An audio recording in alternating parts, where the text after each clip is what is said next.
This week, this sorry excuse for a podcast is sponsored by Lilith's Mattresses. Lilith's Mattresses have a unique combination of high-performance straw and hypoallergenic newt scale filling, which delivers contouring pressure relief, core support, and a guaranteed 87% lice-free sleep. Oh, that just sounds awful. In my experience, people need a few lice to remind them that they're alive. Nothing like a good rash to focus the mind. Well, I suppose if you want to spend good money on a glorified sack of straws, I suppose you should get one.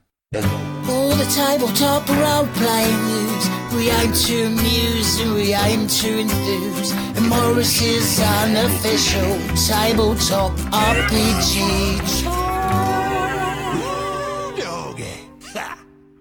Hello, and welcome to Morris's unofficial tabletop RPG talk. I am Morris, aka Russ, or Russ, aka Morris, and with me, as always, is my co-host Peter Coffey from the Southampton Guild Roleplayers. Russ, as ever, delighted to be here.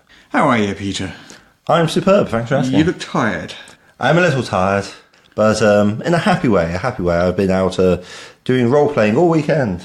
Not just any old role-playing, I hear. Oh yes, live action, because I am indeed an uber nerd.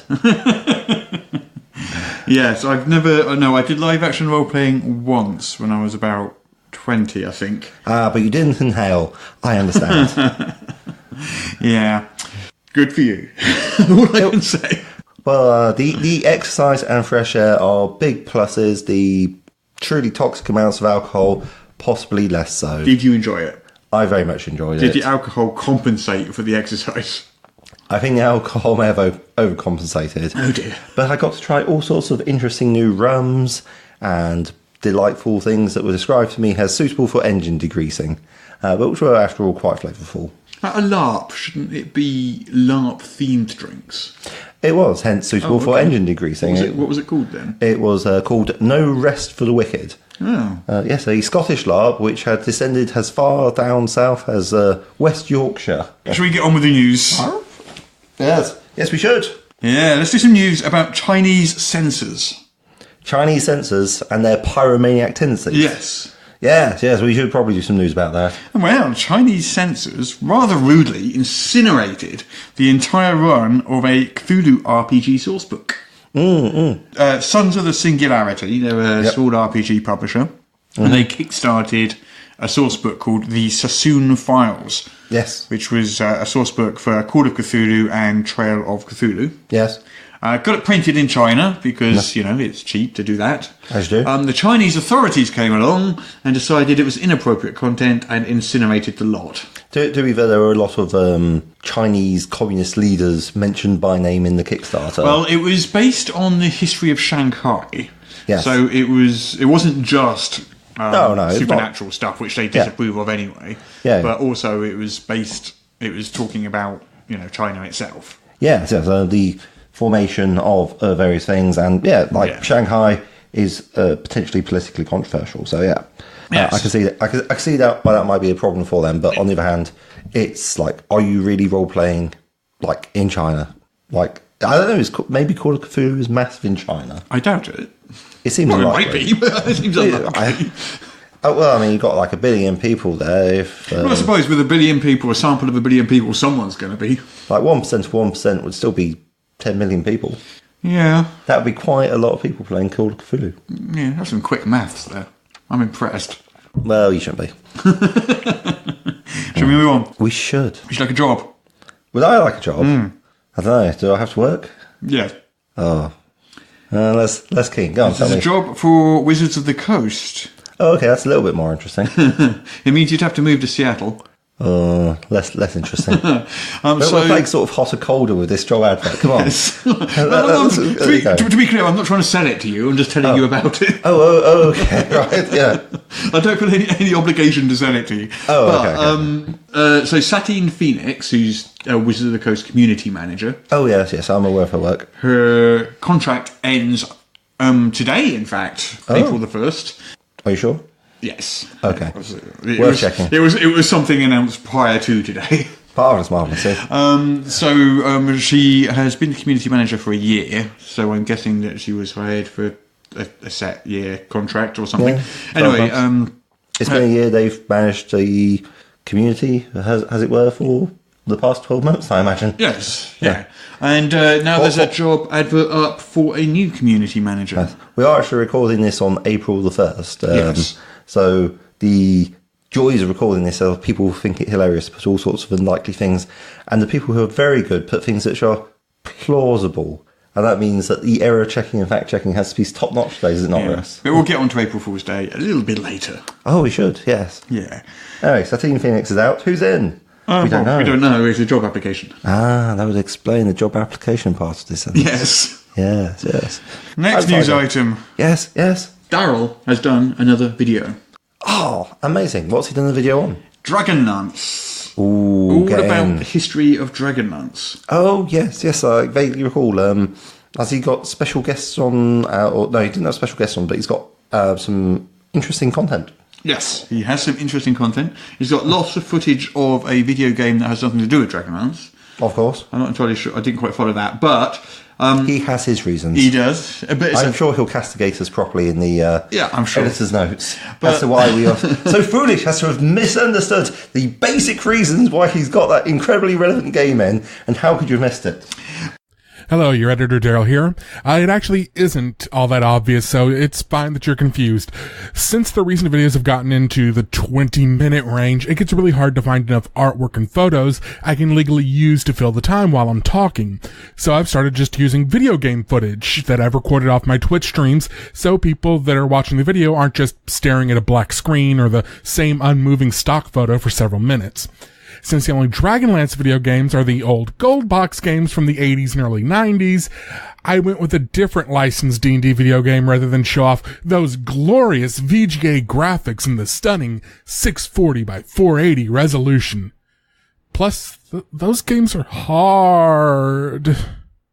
But he does have a very interesting video all about the history of Dragonlance. Ooh.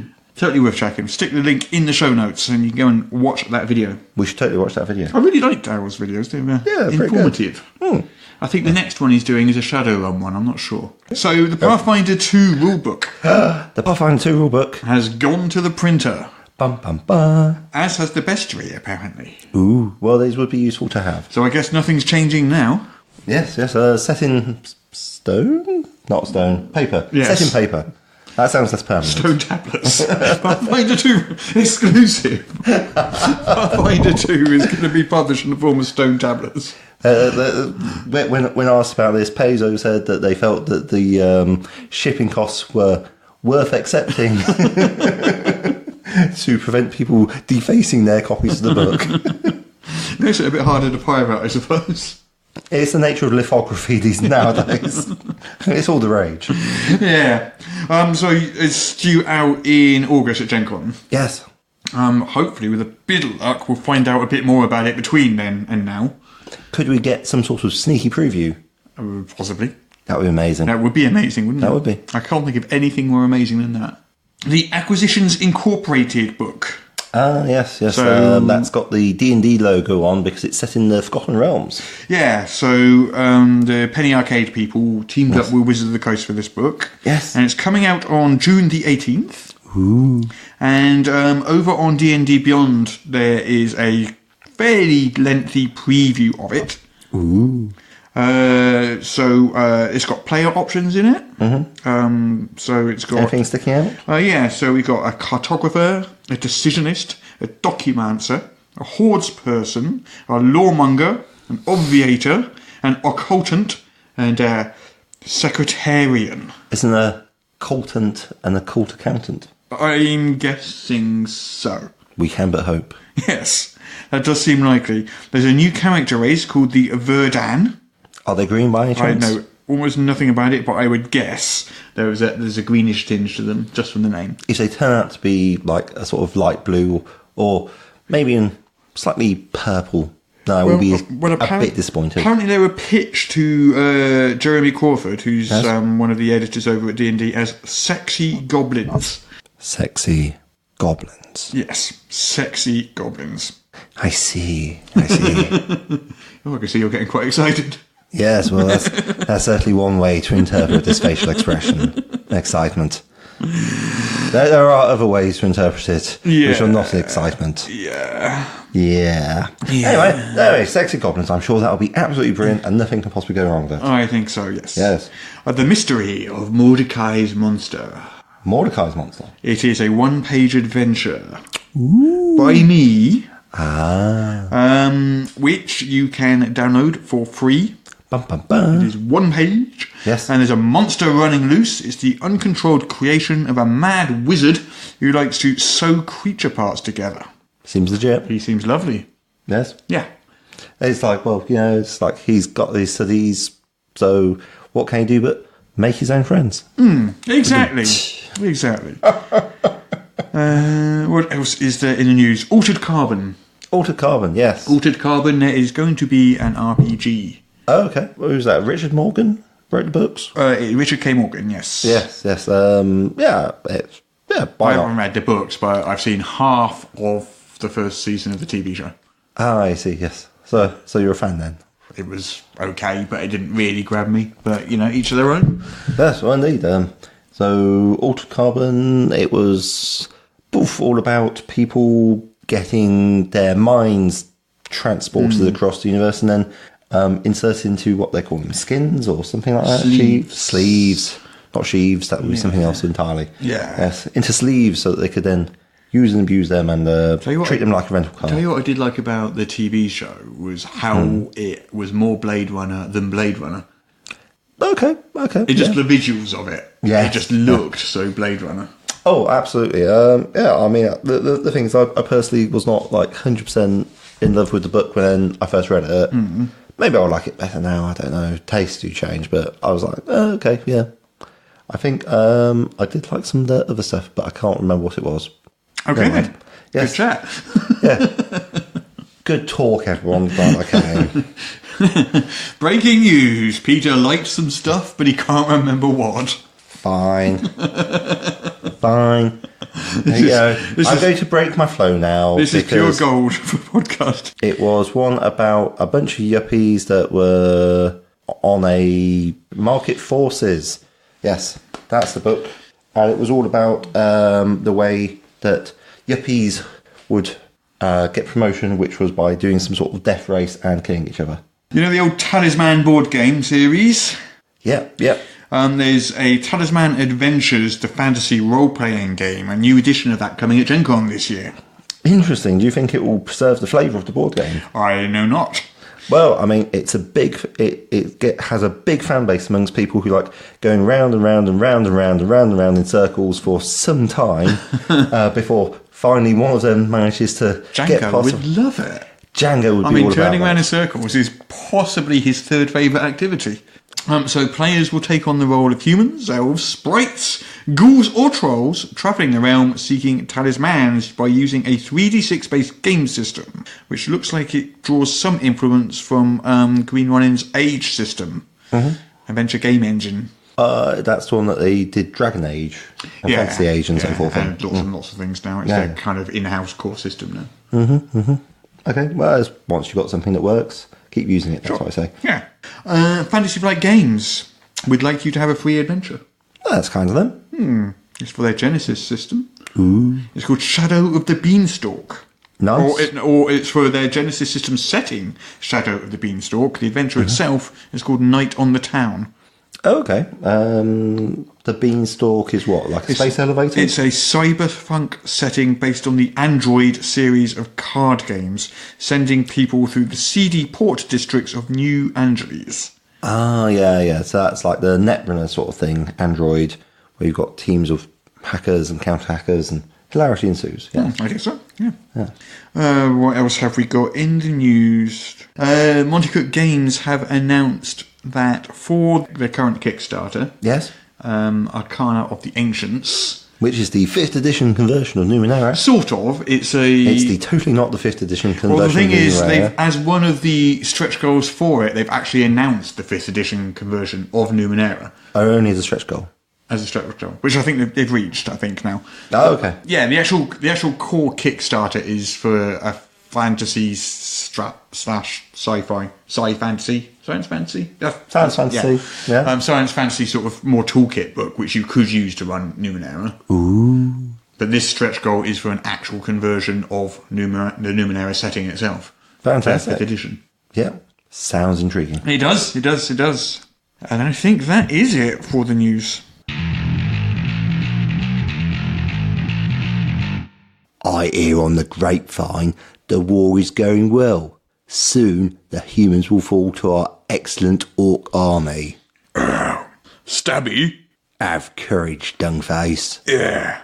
Stabby, I've just noticed something. These humans, they're all weaklings. Have you looked at our banner recently?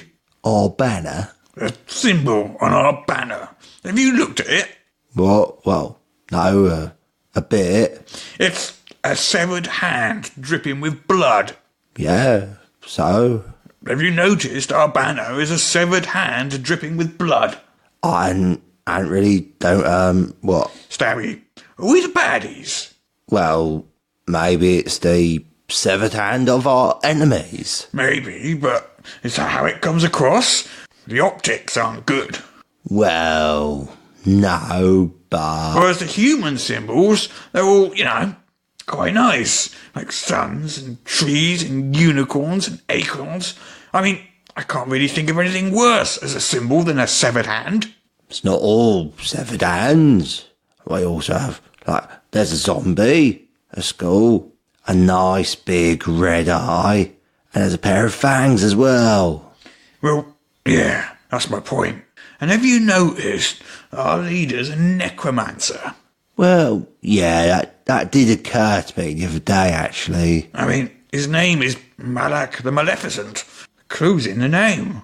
Well, it does seem a bit odd to have the word Maleficent in your name. I must say, I'm a bit uneasy about fighting alongside skeletons. Yeah, well, your name is Stabby. Well, it was my dad's name, but I suppose it's a bit aggressive, innit? Yeah, mine's Dungface. Do you think we're on the wrong side then, Dungface? I don't know. It's probably okay. By the way, are you attending the ceremony this evening? Apparently we're using a living sacrifice to summon the greater dark god of evil nastiness to slaughter our enemies in the most vile and unusual ways. Yeah, sounds perfectly normal. See you there.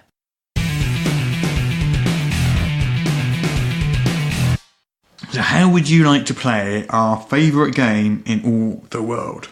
Boy, would I ever. I don't know, would you ever? Yes. Okay then, let's do it.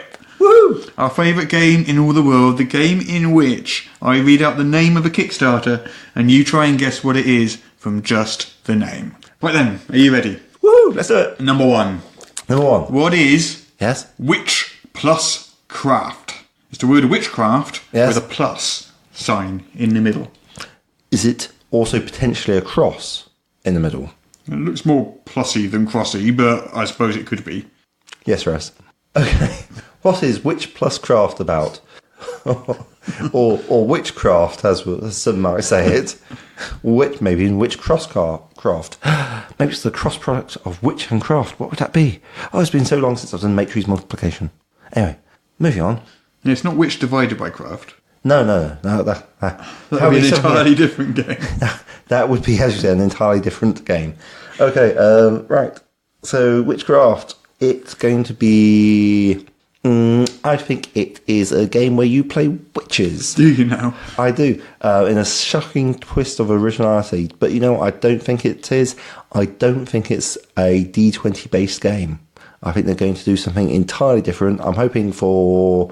I don't even think it's powered by the apocalypse. I think we've got some sort of new cool system. Well, probably not that cool, but it'll be it's going to be a system setting designed together.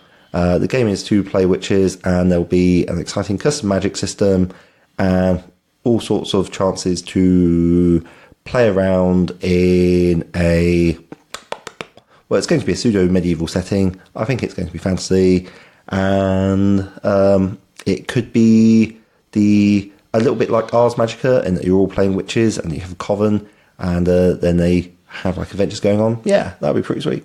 Okay then, I'm going to give you 3 out of 40 for that. Okay. Which is probably more than you deserve. But I'm feeling generous. Okay. So Witchcraft is in fact a magic crafting system for 5th edition. Oh, okay. Fair enough then. So it's designed apparently to be fun to use and simple to implement.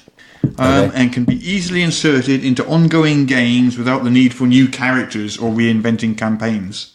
Alrighty. It says it's perfect for the ragtag crew who want to repair an enemy's shipwrecked boat. Why would you want to repair the enemy's boat? I don't know.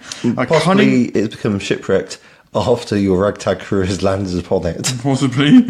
And you wish to repurpose it for your own. Perhaps. A cunning ensemble looking to build themselves an impromptu grappling hook. An impromptu grappling hook. Yep. A friendly bard wanting to spend their downtime baking a pie for their party. Yes, this sounds like the sort of thing we need new rules for. Yes. Well, there we go. 80 pages of new content, including the domestic magic crafting system, trade class progressions and customization options, and appendices for rolling floors and boons, crafting challenges and obstacles, plus a new setting resplendent with rich crafting challenges. How exciting. So the important part of this is the craft bit rather than the witch. It's like, when it's spell crafting, it doesn't mean crafting spells, it means using spells to craft things. Yes. Should we move on to the next one? Yes, if we must. Cut to the chase. Yes, I wish you would. Come on. Oh, I see, that was the title. Yes. Oh, that's the sort of title that gets my attention But that already, was sir. awfully witty of you. I'm impressed. Yes, unfortunately, I only spend about half my time trying to be witty, which makes me just for half-wit. But, I hope one time to progress to full-time wittiness. Anyway, cut to the chase. Yes. Ha-ha! Synchronised speech. Rarity. You can't speak until someone says your name. Ha-ha-ha. Yeah, so cut to the chase. I will actually start doing this in any second now. I like the fact that we've indulged in the most circumlocutions? Yes. For cut to the chase, which in fact should be the cutting to the thing. And I think what it is it's it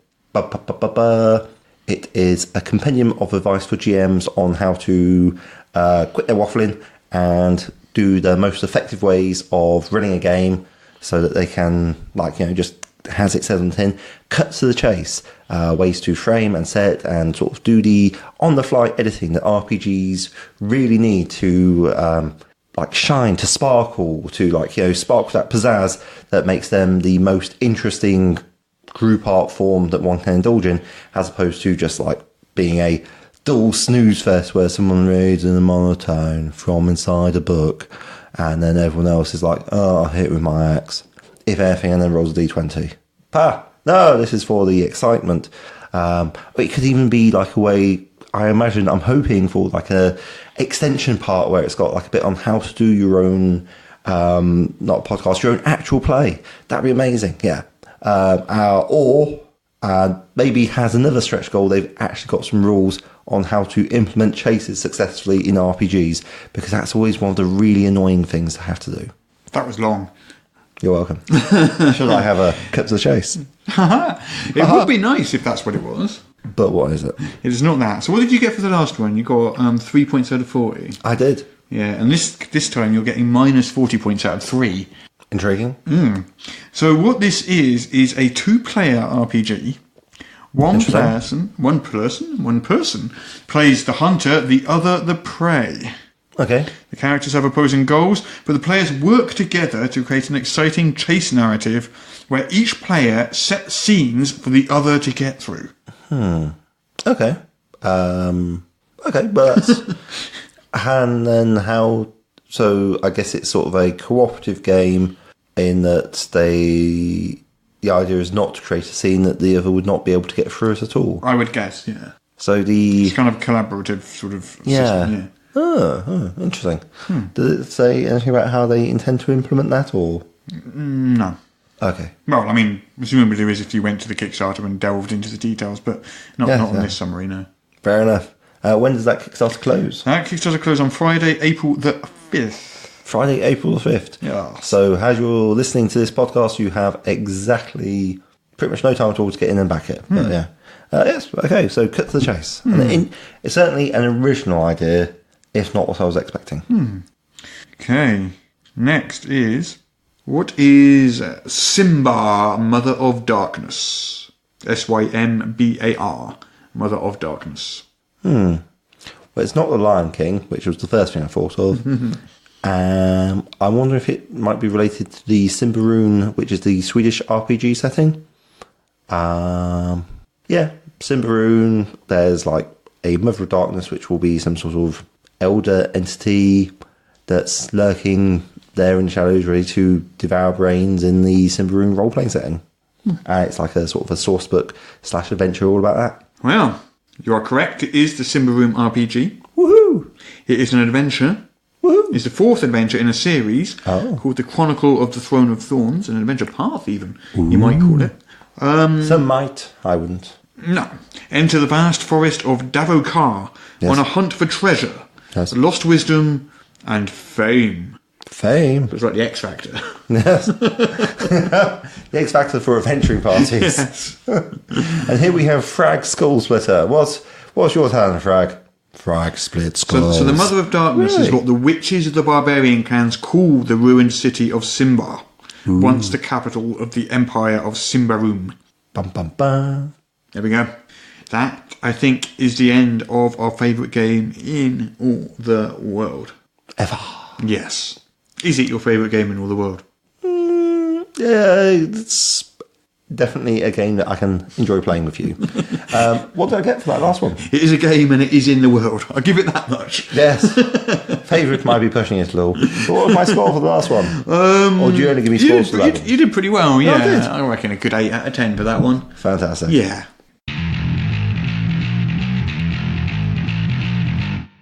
I guess it's time for the topic of the week. So, what day is it today as we record this podcast? Monday. The day before Tuesday. 1st of April, yes. Monday, it's the 1st of April. Fool's Day. Yes. Fantastic, yes. On April Fool's Day, people do tend to post April Fool's jokes. Shocking. And I thought maybe we could round up a few of these sort of April Fool's jokes that people have posted, yes. and maybe have a quick look at some light-hearted games you could play on April Fool's Day rather than some of the grimdark, sort of serious games that obviously fill your day otherwise. Oh, yes, I am a child of the inner darkness. So what I've got a pet peeve about April Fool's Day. Oh, yes? I enjoy a good April Fool prank.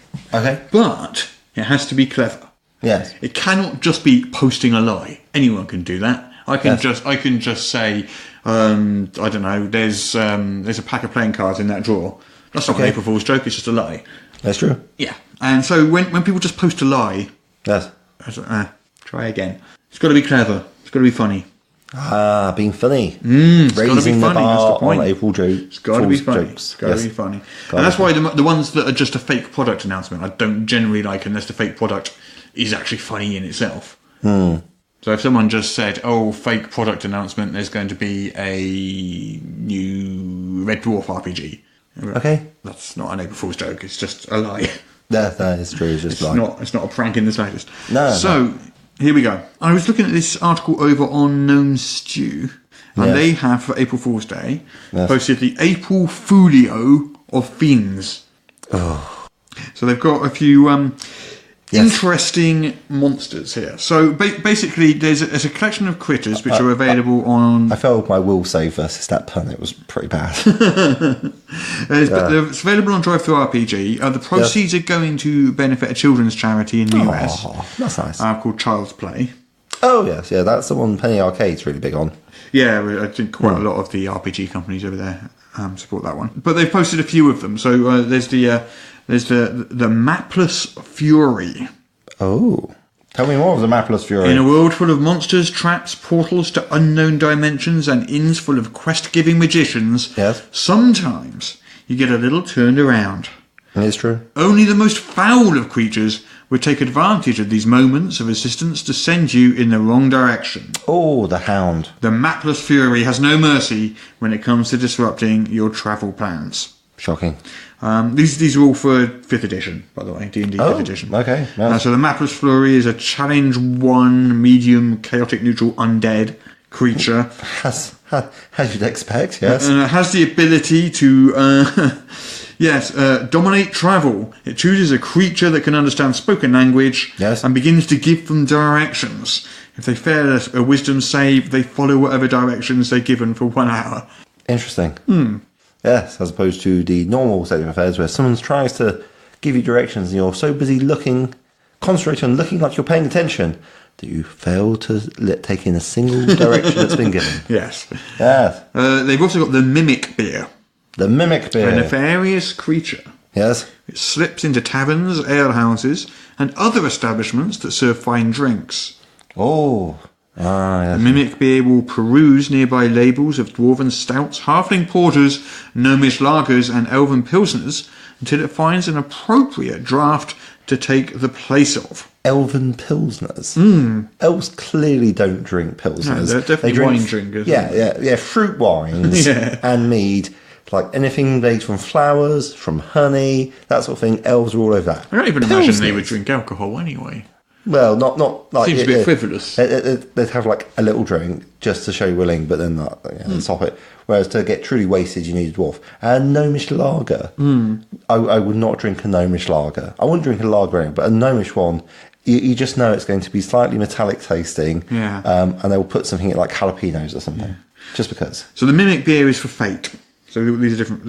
I said earlier they're all for D&D. The first one was for D&D. This one's for Fate. Okay. The next one is for Dungeon World. Yes. And it's the Nab Catcher Bot. The what catcher bot? The Nab, N-A-B, Catcher Bot. I thought this article was going in an entirely different direction. Please continue.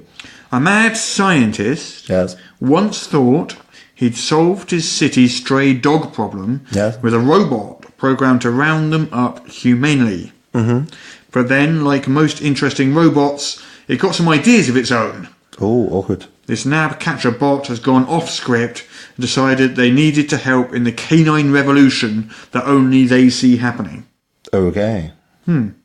As a result, this Nab Catcher Bot has been causing chaos throughout the city as they round up all the cats they can find, as well as the occasional squirrel and raccoon. Well, that's just hilarious. There we go. We have for 5th edition the Anger Drake. We have for Fate the Grumble Face, a fae that has attached itself to mortal rituals surrounding coffee. I see, yes. Okay. We have the Dracomanticosaurus. Say it the third time and see if it is. Dracomanticosaurus for Dungeon World. So it's what? It's like a cross between a dragon, a manticore, and a dinosaur? I guess. Yeah. It seems to be all the things, yes. And what's its particular stick? Apart from being hard to pronounce. Whereas for Dungeon World, I don't really understand Dungeon World stats, but it's got an instinct to charm, prey, preen, and act with disdain. Special qualities, entrancing look, shooting tail spikes. It is indeed all the things. Yes. Well, yes. We have a little bunny Tooth. That's a lengthy poem. Yes, it's a big long poem there, and then there's a 5th edition creature, challenge 1. Yeah, I suggest we do what I always do with Tolkien poets, and skip straight over them. Yeah, and there's more, but I won't read them all. Yeah. Yes. Okay. Well, thank you, Gnomeshoe, for the content. Yes, indeed. What else do we have? Your editor, Daryl, here with a quick update. The Shiro role-playing game, unfortunately, was, in fact, an April Fool's joke, and it was of the variety that Morris talked about before. It's not funny, it's just a lie. The good news, though, is that because Shiva's showrunner, Noelle Stevenson, expressed interest, plus the general positive reaction to the fake announcement, there are apparently now early talks going on for an actual Shiva role-playing game.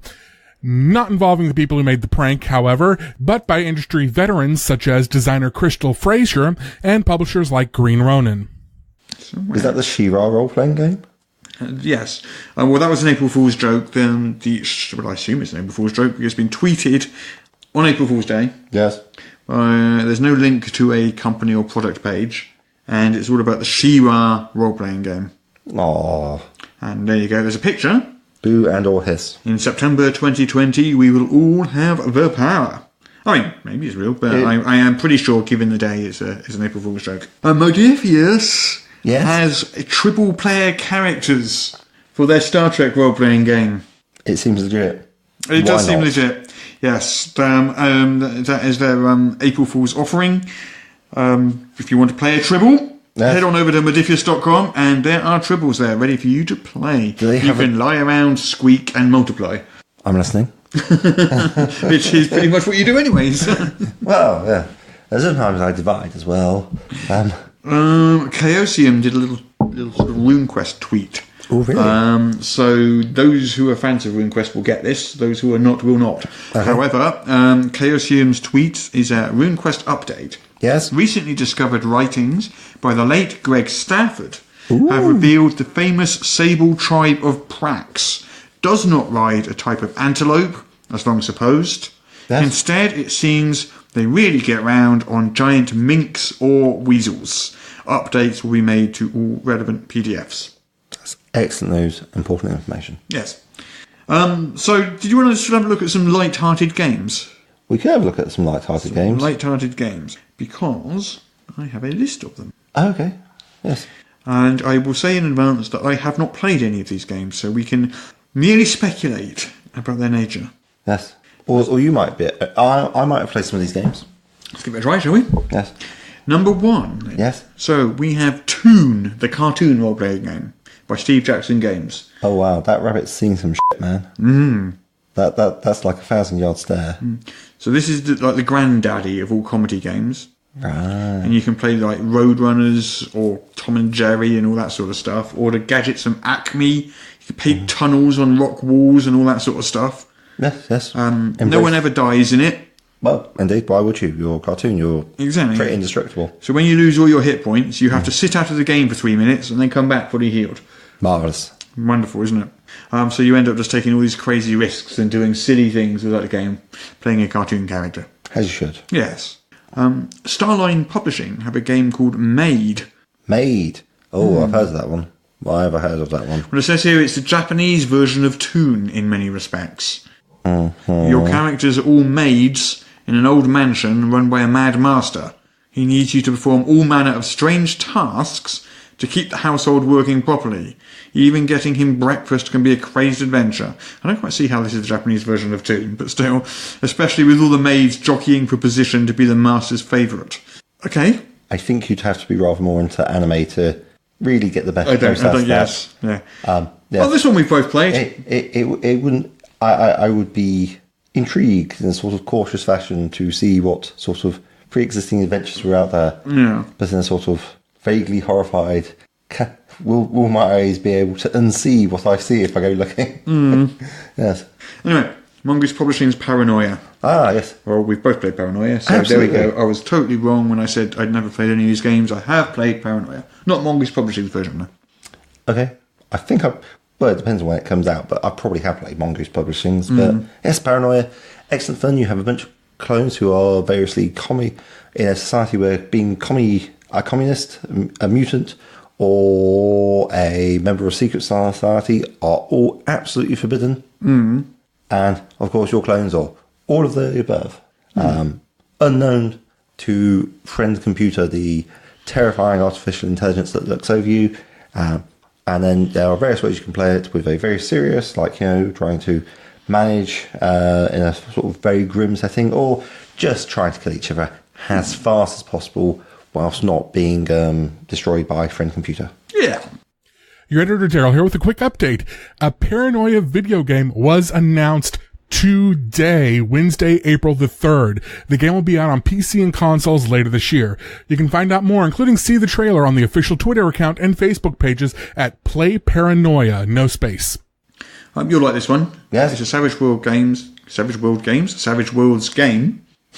That's that free Aris. Yeah. A Savage Worlds game called Low Life. From Mother Earth Creations. Mother Earth. It's an insane game that suits long-term play, set in the distant future, where humanity is a long-forgotten piece of history. Interesting. Everyone is now the evolved descendants of the things that tend to survive apocalypses. Apocalypso. Molds, fungi, cockroaches, etc. Yes. Okay then. It's both alien and strange, and offers a great way to play the usual sort of adventures with some very strange adventurers. Yeah, okay. Yeah, so I guess watch out for Salt and Kansas Raid. Yes. I mean, I've always wanted to play a cockroach, and now I can. And on that bombshell, Of those two facts, one of them isn't true. plot twist, both of those facts are true. Hol, H-O-L. Yes. From Dirt, Merchant Games and White Wolf. Yes. This is, it's a funny read, this one. It stands for Human Occupied Landfill. Joy. Takes place on a vast planet that's used as a galactic rubbish tip. Okay. The book is handwritten and it began as an indie game, and White Wolf liked it so much they reprinted it so it could reach a wider audience. Okay then. We mentioned this earlier. It Yes. does exist. Yes. Red Dwarf. From a company called Deep 7. Alrighty. Offers full detail on playing dogs, cats, humans, holograms, and killer robots, among a host of others. If as a game master you despair your group tends to be more like Red Dwarf than Farscape, put it to the test and indulge them, best served with a nice curry. Oh, and a pint of lager. Do you like curry? I'm a big, big fan of curry. We should go out for curry sometime. That'd be Enjoy pretty sweet. curry immensely. Yeah.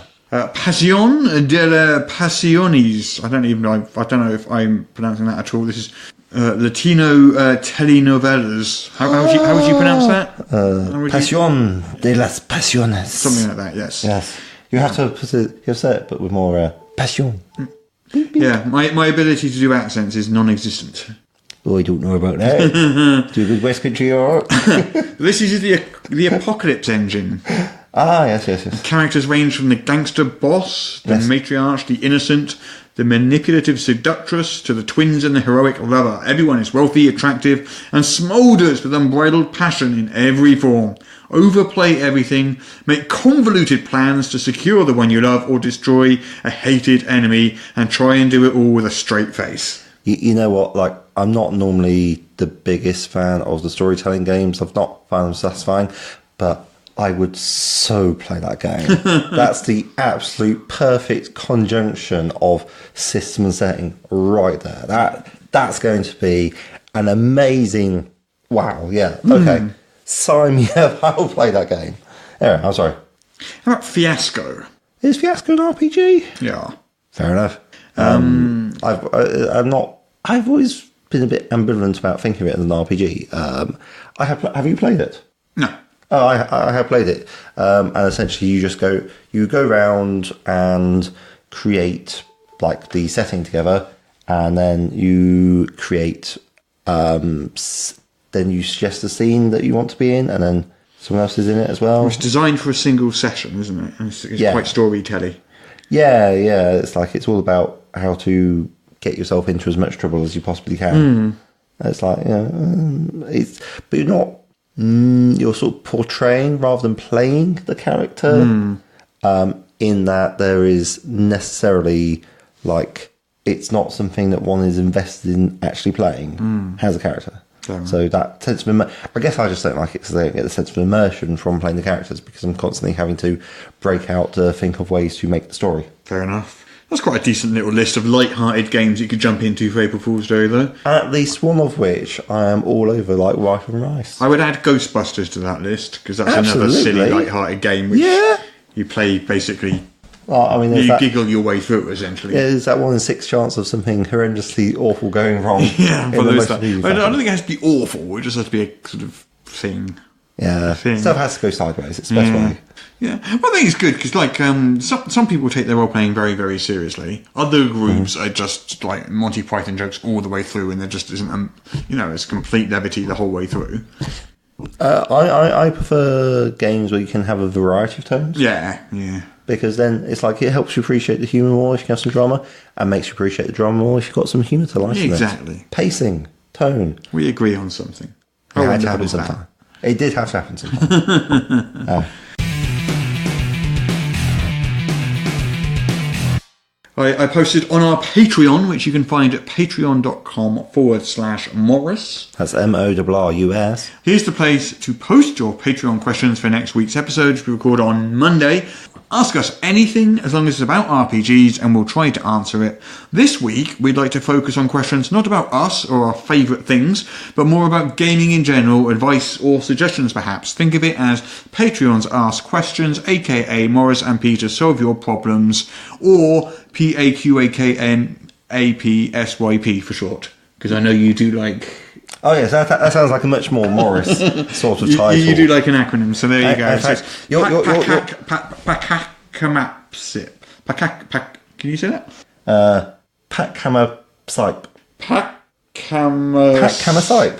Packhammer-sipe. There we go. There you go, Packhammer-sipe. Packhammer-sipe. Patreons Ask Questions, a.k.a. Morris and Peter Solve Your Problems. There you go. There we go. Packhammer-sipe. Yes. I'm just thinking, and this is a crazy idea. What do you say, Russ? What do you say? How about if you actually want to record your questions? Well, that would be even better. That would be amazing. Do it! Record yourself. Yeah. Send us through like a link or an email or something. You put it on the Patreon, though. Yeah, put it on the Patreon. Like, yeah, this is just for you special people out there who are sending us that. We have 22 patrons. God bless them, everyone. Okay, then. So let's start with Ian Donaldson. Hey, Ian. Ian wants to know, Yes? are there any tabletop gaming aids you cannot do without when GMing? Dice?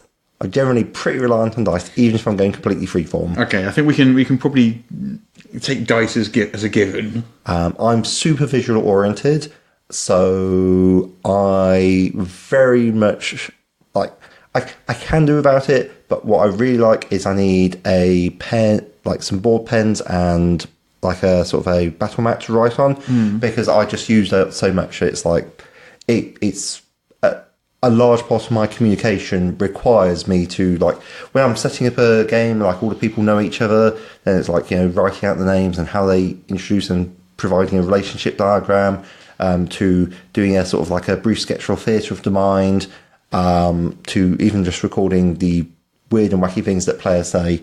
I very much appreciate having a battle mat and pens to write on it with.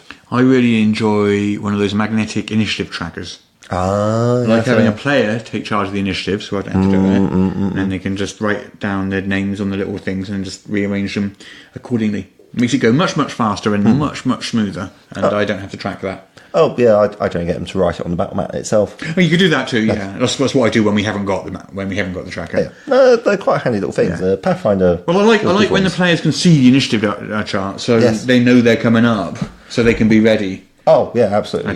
Got to make that initiative pop, man. Yeah. Although I have lately been using like the little hats that you sometimes get.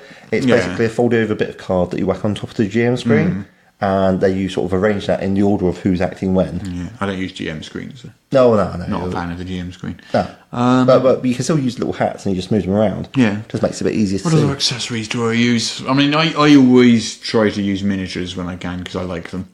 I know some people are sort of against them, but I'm a fan of miniatures.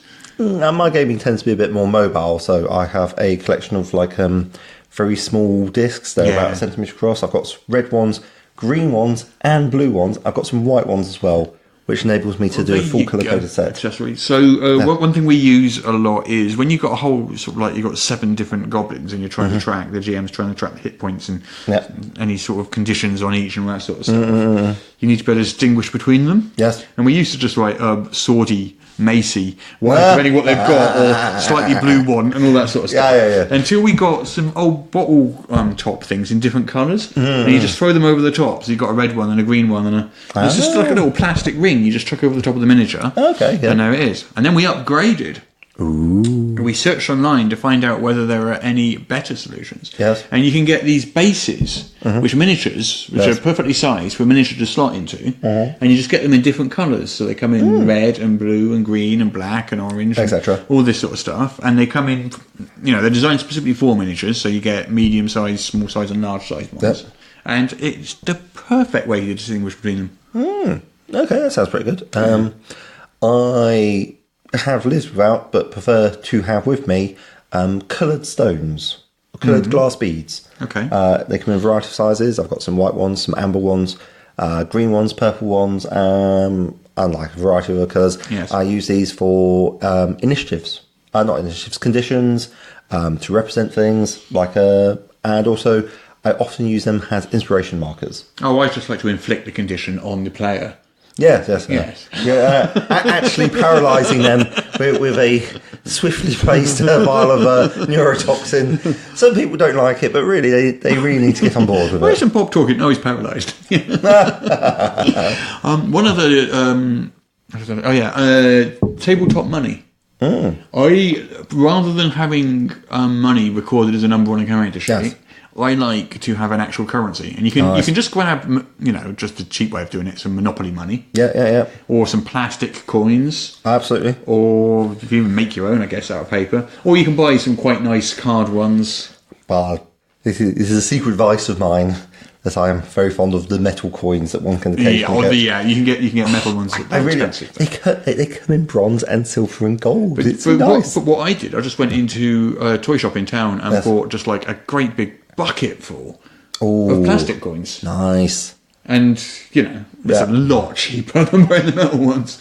No, but it's very satisfying. But you know what else you could do? Use real money. Use a £1 coin for every gold piece. No, it's good because these things are quite decently sized, and the thing is when you get them in like a little patch, you go blam and whack on the table. Yeah. It's like got a real sense of weight to You it. don't really want to do that with like £400 coins. Well, no, because I'd have it in the bank or spend them. £400 coins. Oh my god! Yeah, but you'd get 400 gold in a game, wouldn't you? And it will certainly pose. It's like the weight of money and carrying it around is actually quite interesting, really, because. But I suppose that's very, very veering off into a discussion of encumbrance, which is everyone's least favourite subject to talk about, because everyone recognises it's important, but how one actually implements it is quite a tricky one. Again, you just simulate it with the player. Anything your character's carrying, you have to carry. For those listening along at home, Russ is receiving my best impressed face. No, honestly, this is what I look like when I'm impressed. Please continue. Okay, we got another question. Oh, another question. Huzzah! This one's from Shane. Hey, Shane. Are you going to read out the whole question? It's very long. I recently discussed the possibility of starting a new campaign and having the players create their characters without knowing the name of the campaign or any significant details. Okay. Most of the characters, most of the players were okay. Yes. One strenuously objected. Yes. He says, I'm sure there are pros and cons for this approach. Yes. An interesting food for thought from different sides. What are your thoughts and advice? He also goes to point out that this was just a sort of musing. It's not like he fell out with his players. No. It's like it's all friendly and stuff. But someone's like, it's really interesting because the nature of the role-playing game club I'm running at the moment means that we actually see quite a lot of pitches go out because we have relatively short seasons of about 6 weeks or so. And from the player side, because I'm actually getting to play, how sweet is that, man? There, especially with things like, say, 5th Ed D&D, there's a tendency to create a character that is more focused on mechanics, because you don't know necessarily what else is out there, and so you want to potentially have levers to pull, and if the levers of D&D are essentially combat. In large part, or a bit of magic, but the exact nature of the magic is going to depend. So I think that does influence your designs, like the tendency, well, I don't know what else to do, I shall optimise something. Whereas the more you know about a setting, the more temptation, a good temptation, to create non-optimised characters, ones that fit a specific theme or story within the game. I think it really does depend, because there's like a variety of different ways to make a character. And in my opinion, they're not wrong. Like, you can create one that's optimised for stuff and then put stuff in afterwards to explain how you got here, or you can throw some points at a table. I think you're wandering off topic a little bit here. Well, it's related because the person who was complaining is clearly someone who, well, I don't know. I think it's clearly someone who they like to make their characters by coming up with their vision of a character first, based on the setting and story, and then filling in the numbers and blanks afterwards. And here they're just being like, well, I don't know. I don't want to play someone who's completely useless. I think there's another aspect to it, though. If you're Yes. playing a long-term campaign Yes. with a character, then there's a good chance you're going to go through more than one adventure with that character. Yes. Unless you're just like going Curse Strahd, beginning to end, Yes. new characters. But a lot of campaigns are a lot of linked short adventures. Yeah. And you're going to have a lot of different types of adventures Yes. during that period. So whatever type of character you come up with, you might be, one week you might be in the middle of a jungle fighting giant spiders. The next week you might be in a court doing some intrigue, and then the next week you might be And fighting giant spiders. fighting giant spiders. And the next week you might be doing something else entirely. And fighting giant spiders. But always fighting giant spiders. Yeah. So that's Is our that- advice. Always make a character designed to fight giant spiders, and you'll be fine. Yeah, it's hard to go wrong with that. Yeah. So I think, in a sense, that only kind of applies to how the campaign's going to start. There's a good chance that the campaign's going to evolve and change anyway. So if I said I'm starting a campaign tomorrow and you can play, what character would you make? Well, assuming this premise where I've got no idea what the campaign is. Correct. Like now, you've no idea what I'm thinking of. Yeah, I would probably go with a wizard of some variety. So in a Savage Worlds Stars of the Depths sort of campaign, which is a strong science fiction, you'd be like, well, I'm a conjurer of cheap tricks. Well, yeah, I mean, I had to go. I had to go with the assumption that my character's allowed in the setting. Yes. I mean, I'm not going to create a Minotaur in a Call of Cthulhu campaign because it doesn't. Well, work. maybe you should. Well, maybe I should. I think Minotaurs do work in some Call of Cthulhu settings. Do they? Yeah. Like the Laundry RPG, which is a modern day setting where they have a very interesting sort of pseudo-historical alternate timeline going on where Medusas and basilisks and indeed Minotaurs pop up from time to time. Fair enough then. Yeah. We got a question from. I don't know if that helps, Shane. I mean, I totally get where you're coming from. You kind of want to discourage metagaming a little bit. You want to surprise the players a bit. Well, I do get that. I also get the idea of a player not wanting to feel useless or completely out of place. So I also sympathise. I mean, hating spoilers is a thing for me. Like, I'm very really super anti-spoiler. Has Russ knows from my insistent tiny cries of no spoilers. Vader's Luke's dad. You monster. He was a ghost all along. Bum, bum, bum. I hear Dumbledore dies at the end. How'd you like that? That'll serve you for trying to read Harry Potter 10 years late. Yeah, I said it.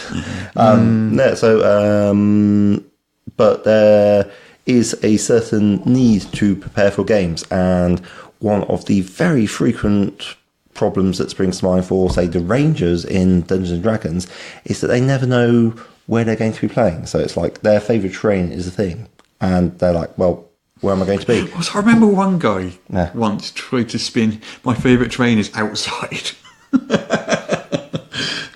It's a legitimate thing to say. Like, you can't you're always going to be a city, but you can't have favourite terrain city. And I was trying to play a game with a ranger working with GM, and he wouldn't tell me if favourite terrain coast was going to be relevant, or should I go favourite terrain jungle. He was like, Okay. I think it's a trust thing. I mean, if you're going to do that, I think the players need to trust that you're going to still make sure that whatever character you make is going to have stuff to do. It's super relevant. Yeah. Because, I mean, I think that's like the major issue. It's like nobody wants to have a character that is irrelevant. Yeah. Yeah. So basically, I think it's a totally fine way to do it as long as the players trust you to not, totally screw their characters over. Well, I mean, but you don't want them to screw their characters over on an outer character basis, whereas, of course, maintain the maximum screwage over in character so they get the maximum amount of plot and fun. Mm-hmm. We have one more question. Yes. This is a technical question, so I don't know if you can answer it. I haven't played 5th edition recently, so I don't think I can answer this question. But according to this is from Bernie Monsanto, one of our earliest patrons, so we should try and answer it at least. Thank you, Bernie. According to the rules, you can cast one spell and one cantrip. Yes. You cannot cast a spell with the words bonus action as an extra spell, right? So why have a bonus action spell? Why not make them all bonus action spells, or the opposite, make none of them bonus actions? Yes. Basically, if we define cantrips as non-leveled spells, then you have the action cast a spell. So you can cast a cantrip, has an action. Some spells have a casting time of bonus action, so you can cast a spell, which is a cantrip, and a level spell has a bonus action. You can't cast a leveled spell and then, as a bonus action, cast another leveled spell on the same turn. That is specifically excluded. But many people conflate this and say you can't cast 2 level spells per turn. But this is trivially disproved with the action exchange. Someone uses the action cast a spell to cast Fireball. An enemy spellcaster says, oh no, counterspell, and then has a reaction, you cast counterspell, thus having cast more than one spell on your turn. And you would also have the situation where you can cast 2 spells as an action on your turn by having a 2-level dip in fighter for action surge. Anyway, so basically you can't cast a leveled spell as a non-cantrip spell and a bonus action spell on your turn. But you can cast a cantrip and a bonus action spell on your turn, no problem at all. I know it's a little bit complicated. It's potentially not the best explanation, but I hope that does answer your question, Bernie. There we go. Right. Again, a marvellous question that's come in. Do you have any opinions or preferences on the use of Roll20 Fantasy Grounds for online gaming? Dress? No. It's fair. Not used either. I have not used either of them before in my life. Yeah. I couldn't. The only thing I do know is What Sword is New is available on Fantasy Grounds. And that would be the major selling point from your point of view. Other than that, sorry, I'm woefully uninformed on this subject. Yeah, Fantasy Grounds I've never used. Although if I want to run What Sword is New online, I would definitely go and use it there. Roll20 I have used. I find it does not suit my style of online roleplay because I don't like interrupting people, believe it or not, if you've been listening to this podcast. So I tend to type things away. So I actually prefer using Skype for online roleplaying. Okay. Yeah, although Roll20 does have like little macros and stuff to let you do stuff, and you can do all sorts of things with dynamic lighting. So if that's your bag, go for it. But again, I haven't been using it like to run a game, so I don't have a strong opinion either. Well, there we go. Fantastic. I'm really sorry, Ian. That's not super helpful, but we do the best. You've asked us if we have strong opinions, and the answer is we do not. Anyway, but thank you for the question all the same. So head on over to patreon.com/Morris. That's MORRUS. Each week I will ask you to get your questions in for the week, and we will do our best to answer them. Marvellous. I guess that's it for this week. Yes, I guess it is. Right, so thank you everybody for listening. Thank you so much. We will talk to you again next week. Until then, it's goodbye from me, Russ. And it's goodbye from me, Peter Coffey from Southampton Guild of Roleplayers. You can find me on Twitter @Morris. Goodbye. Goodbye.